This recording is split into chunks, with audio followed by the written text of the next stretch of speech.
Hi, everyone. I'm Nowak. I'm the director of the Writing Center at Touro Law Center. And like many of you, I have a pet. He's observed numerous classes, faculty meetings, and committee meetings on Zoom during the pandemic, and he has a lot to say about what he's seen. So without further ado, I present to you my cat, Alexander, or as he would tell you, Alexander the Great. The title of his presentation is Everything Important About Teaching via Zoom You Learned from This Cat.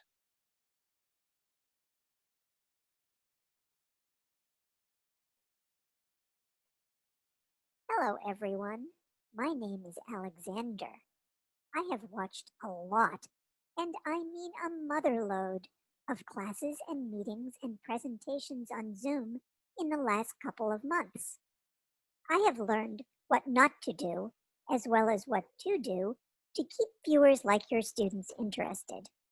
I'll tell you all of this today, starting with the stuff you shouldn't do. Then I'll get to the stuff you should do. I've noticed people on Zoom stuffing food into their mouths on camera and chewing with their mouths open. Seriously? Unless you're talking about animal behavior and want to demonstrate the habits of bovines, you know, how cows chew their cud, don't. Just don't. It looks gross close up on Zoom.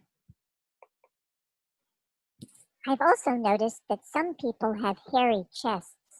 They must be very proud of them because they wear them naked to class on Zoom. That's right, they don't wear shirts. I'm talking about the guys, obviously. This is not only students, but professors too. I'm serious. My mom and I also saw a professor with a naked, hairy chest at a committee meeting online.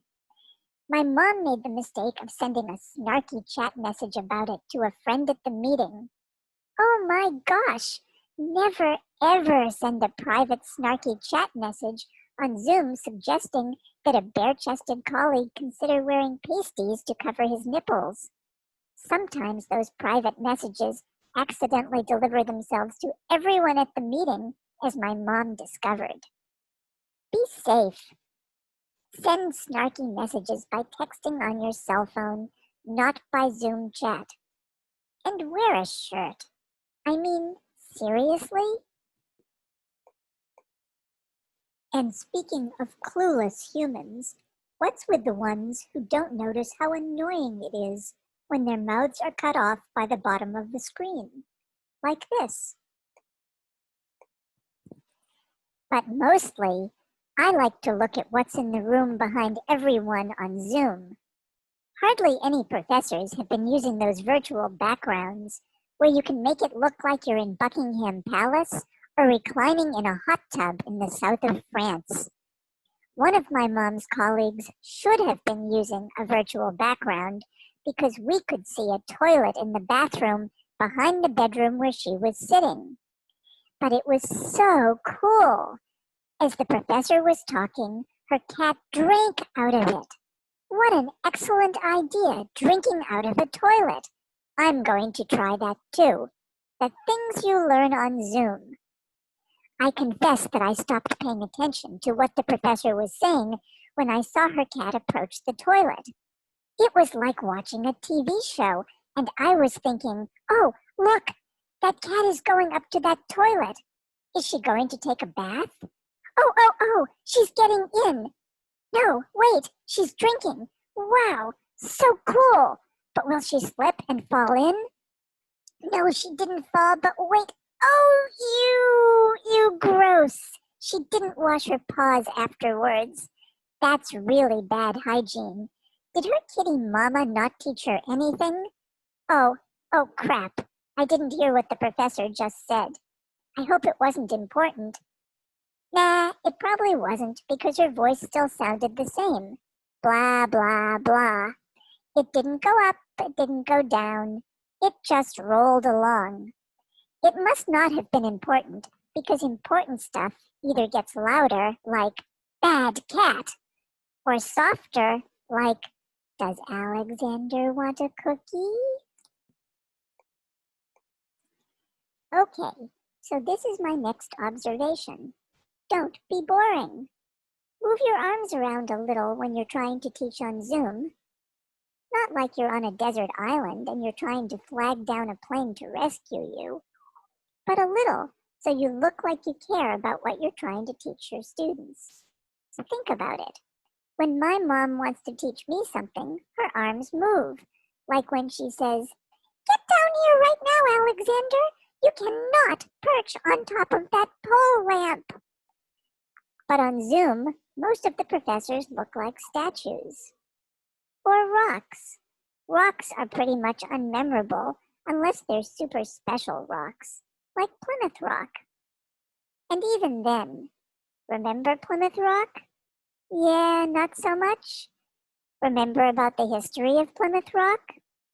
Yeah, 1492, Columbus sailed the ocean blue and all that. That's all I remember about Plymouth Rock.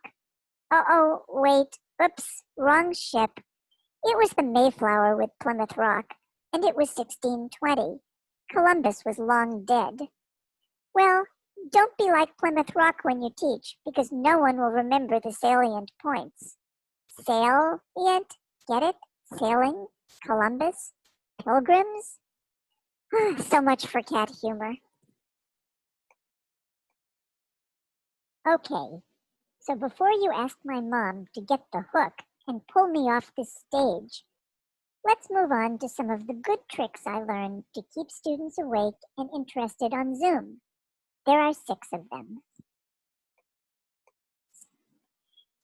I'm back. The first cool thing you can do to keep your students engaged on Zoom, particularly when the world seems to be crashing around them in a pandemic, is to put students into breakout rooms and let them play at lawyering. The simulated lawyering experiences are, essentially, sophisticated games and are fun and immensely distracting for students. But I think that the best part is when they travel into the breakout rooms by disapparating like Harry Potter in the Flu Network. At first, your students are there with you in the main classroom. Then you press a button and they all disapparate. Cool, right? But even cooler is that they reapparate in separate virtual classrooms that no one else can see. Except you, of course, because you're the wizard. I mean, how cool is that? It's safe and secure, and your students will forget that they're in the middle of a pandemic because they'll feel like they're playing. Except they're learning. Okay, so I'm back again with my Binky. He's my favorite pal. They gave him to me at the shelter as a going away present when my mom and dad adopted me. But back to work. What do your students do in these super secret role-playing games? Whatever you want them to do. My mom gives them fake names and backgrounds and roles where they're required to argue with each other. But it's just pretend arguing, like when young cats pretend to be tigers and wrestle with each other, growling and play biting, until mom calls us in for dinner and we jump up and get all civilized. It's the same with students. The favorite simulation I watched was in my mom's law practice management course, where she divided the class into groups of 4 students and put them into breakout rooms for 30 minutes. She told them they had to pretend to be lawyers who were setting up a 4-partner firm. They had to decide what to name the firm, and they had to include all the partners' last names. Each student got a written description of their role, including their name, what their background was, and why they thought their name should go first. The only rule was that they couldn't decide the resolution by flipping a coin. After 30 minutes, my mom brought everyone back into the main Zoom classroom and made each group report on what they decided. She designed the simulation so the partners would argue, and so it was likely that at least one group would pick a funny combination of names without realizing it, so everyone could have a good laugh. The partners' names were Mal, that's spelled M-A-H-L, Par, that's spelled P-A-R-R, Actus, that's spelled ACTUS, and more, that's spelled MOORE. But said fast, like when a busy receptionist answers the phone, instead of mal, par, actus, and more, it comes out malpractice and more. This is one of my favorite poses on the back of the sofa. It's a great place to watch Zoom.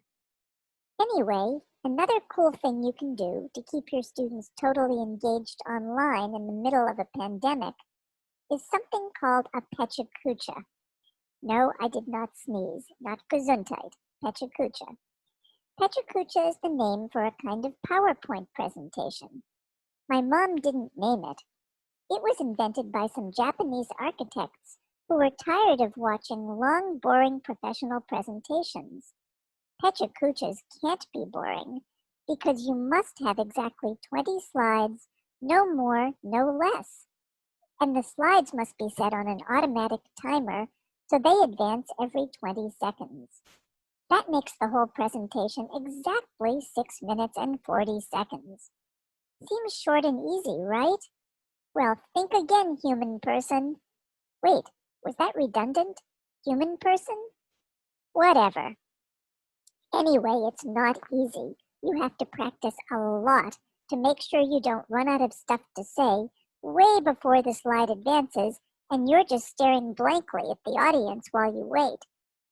And then you also have to make sure you don't have too much to say and run out of time to finish talking about one slide when the next one comes along. You can design Pecha Kucha projects to make students demonstrate proficiency in almost anything.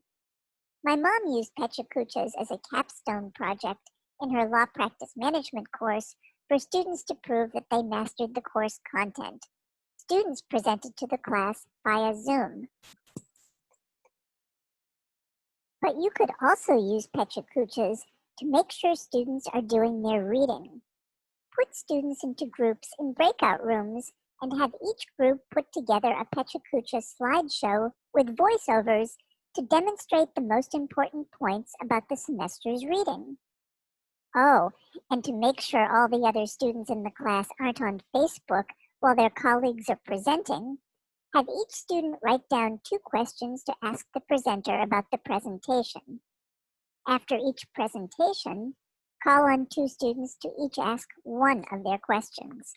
The reason you need to have every student come up with 2 questions is so that whichever student you call on second won't say, "Oh, the other student already asked my question." Clever, eh? You do this stuff long enough and you can outsmart your students. Okay, what else?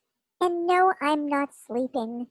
My eyes have Zoom fatigue from looking at the screen for way too long.